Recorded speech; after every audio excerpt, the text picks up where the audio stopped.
Dari kain ungu tua, kain ungu muda, dan kain kirmisi dibuat merekalah pakaian jabatan yang dipakai apabila diselenggarakan kebaktian di tempat kudus.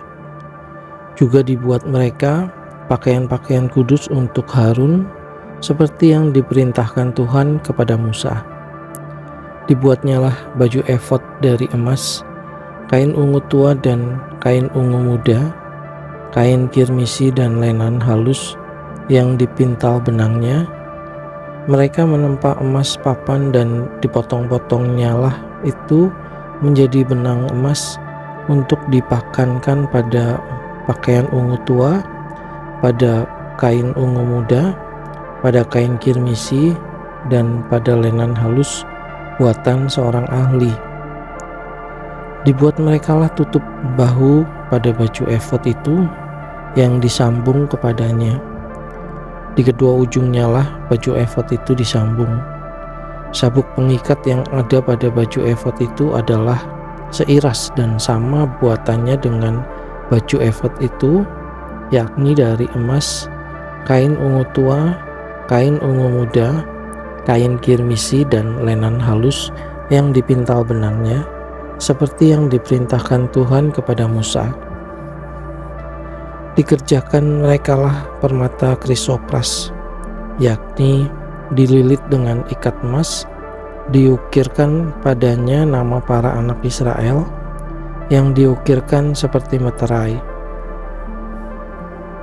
Ditaruhnyalah itu pada kedua tutup bahu baju efod sebagai permata peringatan untuk mengingat orang Israel, seperti yang diperintahkan Tuhan kepada Musa. Dibuatnyalah tutup dada buatan seorang ahli, buatannya sama dengan baju efod, yakni dari emas, kain ungu tua, kain ungu muda, kain kirmisi, dan lenan halus yang dipintal benangnya. 4 persegi dibuatnya itu, lipat 2 dibuat mereka tutup dada itu, sejengkal panjangnya dan sejengkal lebarnya. Ditatah merekalah itu dengan 4 jajar permata. Permata yaspis merah, krisolit, malakit. Itulah jajar yang pertama. Jajar yang kedua, permata batu darah, lasurit, yaspis hijau. Jajar yang ketiga, permata ambar, akik kecubung. Jajar yang keempat, permata pirus, krisopras, dan nefrit, dililit dengan ikat emas. Demikianlah permata-permata itu dalam tatahannya. Sesuai dengan nama para anak Israel, permata itu adalah 12 banyaknya, dan pada tiap-tiap permata ada diukirkan seperti meterai nama salah satu suku dari yang 12 itu. Juga dibuat merekalah untuk tutup dada itu untai berpilin, yang buatannya seperti tali berjalin dari emas murni. Dibuat merekalah 2 ikat emas dan 2 gelang emas, dan kedua gelang itu dipasangkan pada kedua ujung tutup dada. Dipasang merekalah kedua untai emas yang berjalin itu pada kedua gelang itu di ujung tutup dada. Kedua ujung lain dari kedua untai berjalin itu dipasang merekalah pada kedua ikat emas itu. Demikianlah dipasang pada tutup bahu baju efod di sebelah depannya.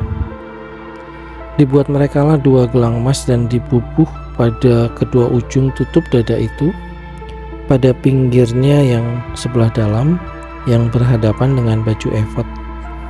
Juga dibuat merekalah 2 gelang emas dan dipasang pada kedua tutup bahu baju efod di sebelah bawah pada bagian depan, dekat ke tempat persambungannya di sebelah atas sabuk baju efod. Kemudian diikatkan merekalah tutup dada itu dengan gelangnya kepada gelang baju efod dengan memakai tali ungu tua sehingga tetap di atas sabuk baju efod, dan tutup dada itu tidak dapat bergeser dari baju efod, seperti yang diperintahkan Tuhan kepada Musa. Dibuatnyalah gamis baju efod buatan tukang tenun dari kain ungu tua seluruhnya. Leher gamis itu di tengah-tengahnya seperti leher baju sirah. Lehernya itu mempunyai pinggir sekelilingnya supaya jangan koyak. Dibuat merekalah pada ujung gamis itu buah delima dari kain ungu tua, kain ungu muda, dan kain kirmisi yang dipintal benangnya. Dibuat merekalah giring-giring dari emas murni, dan ditaruhlah giring-giring itu di antara buah delima pada ujung gamis itu, berselang-seling di antara buah delima itu, sehingga satu giring-giring dan satu buah delima selalu berselang-seling pada sekeliling ujung gamis yang dipakai apabila diselenggarakan kebaktian, seperti yang diperintahkan Tuhan kepada Musa. Dibuat merekalah kemeja dari lenan halus buatan tukang tenun untuk Harun dan anak-anaknya, serban dari lenan halus, destar yang indah dari lenan halus, celana lenan dari lenan halus yang dipintal benangnya, dan ikat pinggang dari lenan halus yang dipintal benangnya, kain ungu tua, kain ungu muda, dan kain kirmisi dari tenunan yang berwarna-warna, seperti yang diperintahkan Tuhan kepada Musa. Dibuat merekalah patam jamang yang kudus dari emas murni, dan pada jamang itu dituliskan tulisan diukirkan seperti meterai, kudus bagi Tuhan. Dipasang merekalah pada patam itu tali ungu tua untuk mengikatkan patam itu pada serbannya di sebelah atas, seperti yang diperintahkan Tuhan kepada Musa.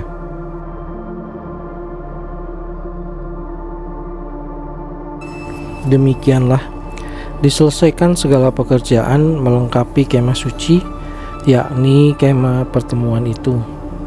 Orang Israel telah melakukannya tepat seperti yang diperintahkan Tuhan kepada Musa. Demikianlah mereka melakukannya. Dibawa merekalah kemah suci itu kepada Musa, yakni kemah dengan segala perabotannya, kaitnya, papannya, kayu lintangnya, tiangnya dan alasnya, tudung dari kulit domba jantan yang diwarnai merah, tudung dari kulit lumba-lumba, tabir penudung, tabut hukum Allah dengan kayu-kayu pengusungnya, dan tutup pendamaian, meja, segala perkakasnya dan roti sajian, kandil dari emas murni, lampu-lampunya, lampu yang harus teratur di atasnya, dan segala perkakasnya, minyak untuk penerangan, mezbah dari emas, minyak urapan, ukupan dari wangi-wangian, tirai pintu kemah, mezbah tembaga dengan kisi-kisi tembaganya, kayu-kayu pengusungnya dan segala perkakasnya, bejana pembasuhan dengan alasnya, layar pelataran, tiangnya dan alasnya, dan tirai untuk pintu gerbang pelataran, talinya dan patoknya, segala perkakas untuk pekerjaan mendirikan kemah suci, yakni kemah pertemuan itu, pakaian jabatan yang dipakai apabila diselenggarakan kebaktian di tempat kudus, pakaian kudus untuk Imam Harun dan pakaian anak-anaknya untuk memegang jabatan imam, tepat seperti yang diperintahkan Tuhan kepada Musa. Demikianlah dilakukan orang Israel segala pekerjaan melengkapi itu. Dan Musa melihat segala pekerjaan itu, dan sesungguhnya lah mereka telah melakukan seperti yang diperintahkan Tuhan. Demikianlah mereka melakukannya. Lalu Musa memberkati mereka.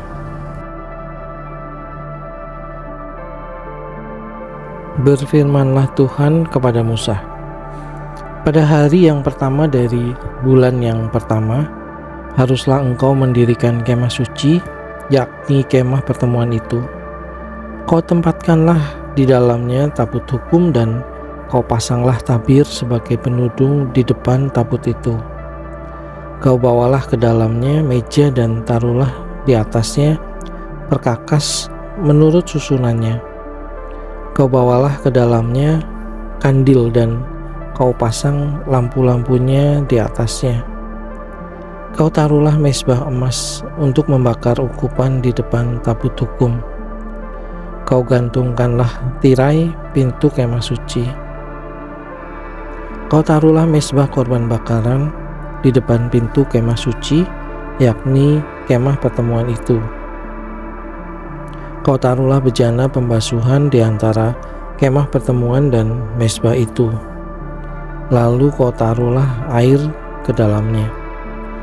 Haruslah kau buat pelataran keliling dan kau gantungkanlah tirai pintu gerbang pelataran itu.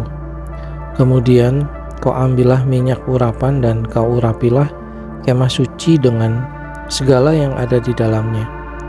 Demikianlah harus engkau menguduskannya dengan segala perabotannya sehingga menjadi kudus. Juga kau urapilah mezbah korban bakaran itu dengan segala perkakasnya. Demikianlah engkau harus menguduskan mezbah itu sehingga mezbah itu maha kudus. Juga kau urapilah bejana pembasuhan itu dengan alasnya, dan demikianlah engkau harus menguduskannya. Kemudian kau suruhlah Harun dan anak-anaknya datang ke pintu kemah pertemuan, dan kau basuhlah mereka dengan air. Kau kenakanlah pakaian yang kudus kepada Harun. Kau urapi dan kau kuduskanlah dia, supaya ia memegang jabatan imam bagiku. Juga anak-anaknya kau suruhlah mendekat dan kau kenakanlah kemeja kepada mereka. Urapilah mereka seperti engkau mengurapi ayah mereka, supaya mereka memegang jabatan imam bagiku. Dan ini terjadi supaya berdasarkan pengurapan itu mereka memegang jabatan imam untuk selama-lamanya turun-temurun. Dan Musa melakukan semuanya itu tepat seperti yang diperintahkan Tuhan kepadanya. Demikianlah dilakukannya. Dan terjadilah dalam bulan yang pertama tahun yang kedua, pada tanggal 1 bulan itu, maka didirikanlah kemah suci. Musa mendirikan kemah suci itu, dipasangnyalah alas-alasnya, ditaruhnya papan-papannya, dipasangnya kayu-kayu lintangnya, dan didirikannya tiang-tiangnya. Dikembangkannyalah atap kemah yang menudungi kemah suci dan diletakannyalah tudung kemah di atasnya, seperti yang diperintahkan Tuhan kepada Musa. Diambilnyalah loh hukum Allah dan ditaruhnya ke dalam tabut. Dikenakannyalah kayu pengusung pada tabut itu dan diletakkannya tutup pendamaian di atas tabut itu. Dibawanyalah tabut itu ke dalam kemah suci. Digantungkannyalah tabir penudung dan dipasangnya sebagai penudung di depan tabut hukum Allah, seperti yang diperintahkan Tuhan kepada Musa. Ditaruhnyalah meja di dalam kemah pertemuan pada sisi kemah suci sebelah utara, di depan tabir itu. Diletakannyalah di atasnya roti sajian menurut susunannya di hadapan Tuhan, seperti yang diperintahkan Tuhan kepada Musa. Ditempatkannyalah kandil di dalam kemah pertemuan berhadapan dengan meja itu pada sisi kemah suci sebelah selatan. Dipasangnyalah lampu-lampu di atasnya di hadapan Tuhan, seperti yang diperintahkan Tuhan kepada Musa. Ditempatkannyalah mezbah emas di dalam kemah pertemuan di depan tabir itu. Dibakarnyalah di atasnya ukupan dari wangi-wangian, seperti yang diperintahkan Tuhan kepada Musa. Digantungkannyalah tirai pintu kemah suci. Mezbah korban bakaran ditempatkannya lah di depan pintu kemah suci, yakni kemah pertemuan itu, dan dipersembahkannya lah di atasnya korban bakaran dan korban sajian, seperti yang diperintahkan Tuhan kepada Musa. Ditempatkannya lah bejana pembasuhan di antara kemah pertemuan dan mezbah itu. Lalu ditaruhnya lah air ke dalamnya untuk pembasuhan. Musa dan Harun serta anak-anaknya membasuh tangan dan kaki mereka dengan air dari dalamnya. Apabila mereka masuk ke dalam kemah pertemuan dan apabila mereka datang mendekat kepada mezbah itu, maka mereka membasuh kaki dan tangan seperti yang diperintahkan Tuhan kepada Musa. Didirikannya lah tiang-tiang pelataran sekeliling kemah suci dan mezbah itu, dan digantungkannya lah tirai pintu gerbang pelataran itu. Demikianlah diselesaikan Musa pekerjaan itu.